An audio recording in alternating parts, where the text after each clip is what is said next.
This year Elena Konstantinovna underwent hospital treatment twice.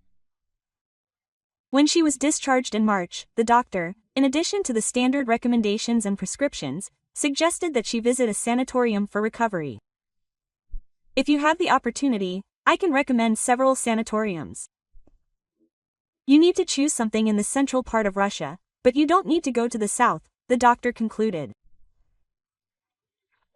Elena agreed with the doctor that this year they should choose a sanatorium near a pine forest so that they could breathe in the forest air. She sat down at the computer and studied the websites of several sanatoriums. An hour later, she made her decision and paid for the trip. In the evening, when she was relaxing in the living room, her matchmaker Anna Borisovna called her. "Hello, how are you? What's the news?" Anna asked. "Yes, at the end of May I'll go to a sanatorium for 20 days. That's right, Lena." Anna was sincerely happy for her. "But I haven't been anywhere except my dacha for 6 years. And to be honest, I want to go too." "So who's stopping you?" Elena Konstantinovna was surprised. "What, you have 7 on the benches? Well, your husband will manage without you somehow. If anything, he'll go to his daughters for dinner." "I don't know. Jenna is unlikely to agree. He doesn't have a vacation until the end of August, and he's already planned everything." "What will he do on vacation?" Anna sighed heavily. "Anya, well, that's not right." Elena Konstantinovna was surprised. "It turns out that your husband plans his vacation himself, and you choose what you want. You have no right. My husband was calm about my going to a sanatorium. He doesn't mind." The next morning, her matchmaker called her again and told her the good news. "I talked to my husband yesterday. He doesn't mind my going to a sanatorium. So you and I will go together. Lena, let's take one room for 2. Firstly, it will be cheaper, and it will be more fun for us," Anna suggested. "You know, I have already chosen a room for myself and paid for it. I don't want to give it up. This building is right next to the pine grove. I plan to walk there after the procedures. And it's not far from the central building from my room. So, unfortunately, nothing will work out with a double room. Sorry. And I advise you to take a single room too.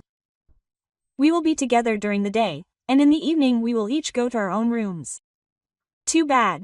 "Well, okay, nothing can be done," Anna Borisovna answered. Elena was glad that she and her matchmaker would be in different buildings. Anna was very nice and kind, but she loved to talk, and she didn't care whether the interlocutor was interested in what she was talking about.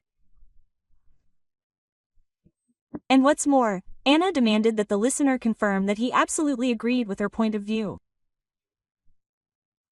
Elena was calm about Anna's sociability and had already gotten used to it. But the woman was not ready to listen to stories about her friends and relatives for 24 hours.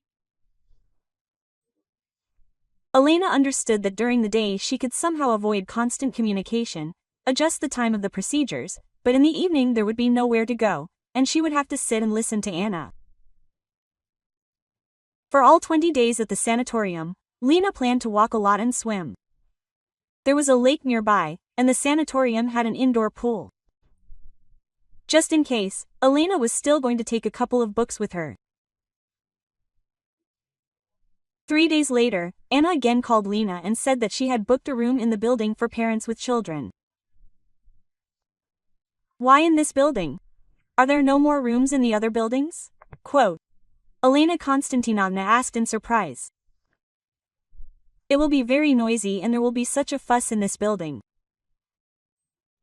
"No, there were places, but in this building everything is adapted for children. There is even a cafeteria. You won't have to go outside to get to the central building. It's convenient in case of rain," Anna said with joyful notes in her voice. "And Tyamochka will find friends there." "Friends for Tyamochka? Anya, I don't get it. What does Artyom have to do with it?" Lena asked in surprise. "So it turns out that you don't know yet." "The children persuaded me to take my grandson with me," Anna answered. Victoria went to the sanatorium's website and discovered that there is a mother and child program. "And what, did you agree, Anna?" Elena asked, even more surprised. "Yes, I agreed. What's wrong with that?" All these rooms are in a separate building. There's a dining room and all the treatment rooms right there. Such a beautiful children's corner. And there's a modern playground outside, Anna answered. Anna has been with Artyomka, who is only 1 year old, for 20 days. Do you even have any idea what that's like? Not letting a 1-year-old child out of your arms for 20 days, Elena was indignant.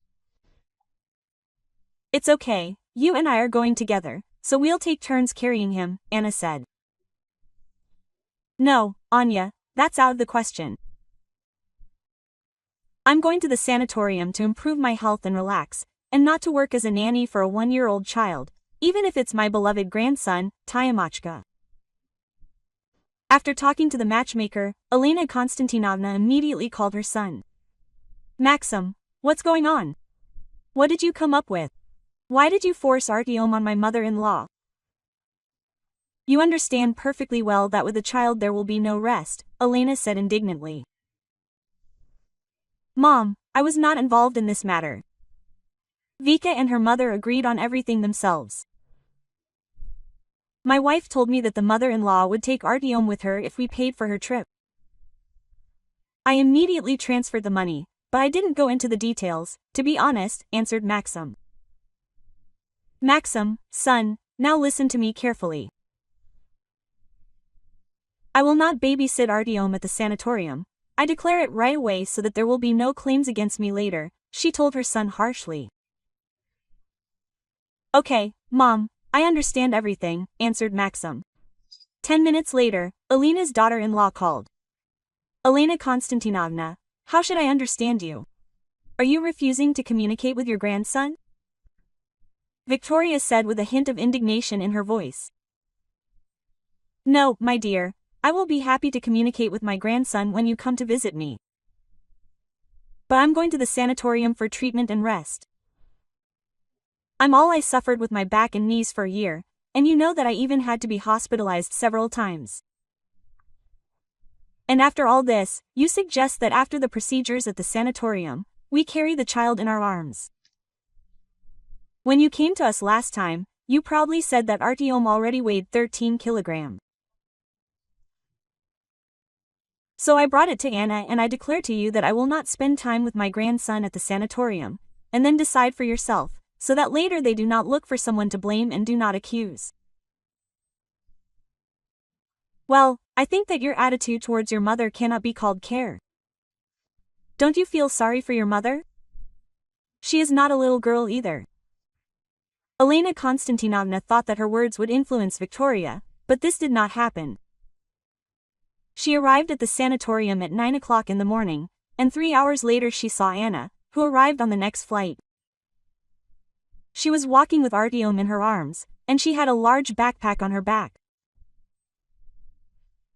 For 20 days, Elena and Anna sometimes met on the territory of the sanatorium, mostly in the evening, on the days when there were some entertainment events. Each of them had her own schedule, especially since Anna and Tyomas was focused on the daily routine for the children. Anna was very offended by Elena and once even told her, you know, Lena, we have a grandson together, and you could help me. I also want to rest. Anya, my dear, what claims could there be against me? After all, I warned both you and Victoria in advance that I was going to rest and improve my health. It turns out that you did not believe me? Asked Elena. We did not expect that you would be so principled, answered Anna. One day, a mother with a child approached Elena Konstantinovna. Quote, and you, Tyoma's biological grandmother, with whom Anna Borisovna arrived? Asked the young woman. Yes, I am his biological grandmother, Elena answered calmly. Oh, I didn't believe it. All our mothers are outraged that you refused to babysit your own grandson, the woman continued. Nobody is stopping you from having your own opinion, Elena answered her. But she thought it was unnecessary to explain anything. After 20 days, the stay at the sanatorium ended, and Elena and Anna returned home. A week passed. Neither the matchmaker nor the daughter-in-law called Elena. And only after 3 days did she find out that the matchmaker, the next morning after she came from the sanatorium, could not straighten up, and she was taken to the hospital by ambulance. She had serious back problems.